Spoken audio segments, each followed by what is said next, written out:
In section 6b, we talked about the standard deviation as a way to measure variation in a data set. Now, we will never ask you to calculate the standard deviation by hand. On quizzes and tests, we'll just give you the standard deviation, and then you have to interpret what it means for that data set. But in the case of this MyMathLab homework question, you're going to use StatCrunch software to calculate the standard deviation. So that's what I'll show you how to do in this video. So in this homework problem, I'm given a set of data that's representing time intervals in minutes between eruptions of a particular geyser.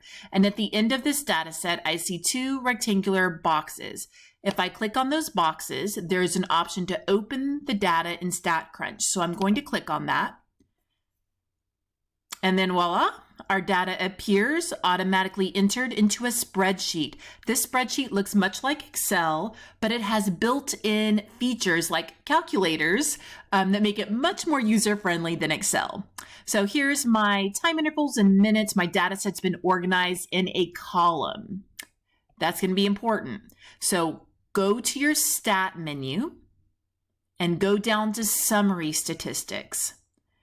Then highlight column and click on columns. And I'm choosing columns because my data was organized in one column of this spreadsheet.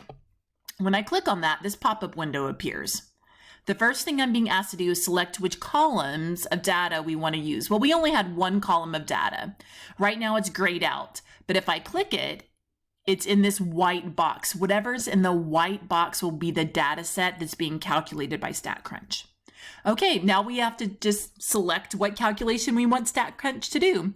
So in this gray box down here, titled Statistics, is a list of all the statistics, all the calculations that StatCrunch can do for you. And right now they're all highlighted in this white box. So if I just jump down to compute, it's going to compute all those calculations for me. So you can do that and just pick out the standard deviation that you wanted right there. Or instead, you can go back to Stats, Summary Stats column, highlight the column you want to calculate with, and then just click Standard Deviation from that Statistics box, and only the standard deviation will be moved into the white box for calculation. So now when I click Compute, only the standard deviation was computed for me. Okay, so there you have it. We use StatCrunch to calculate the standard deviation. Once you have that value, in this case it's 9.4 minutes approximately, then it's up to you to interpret what that standard deviation tells us about the variation of the data in this data set.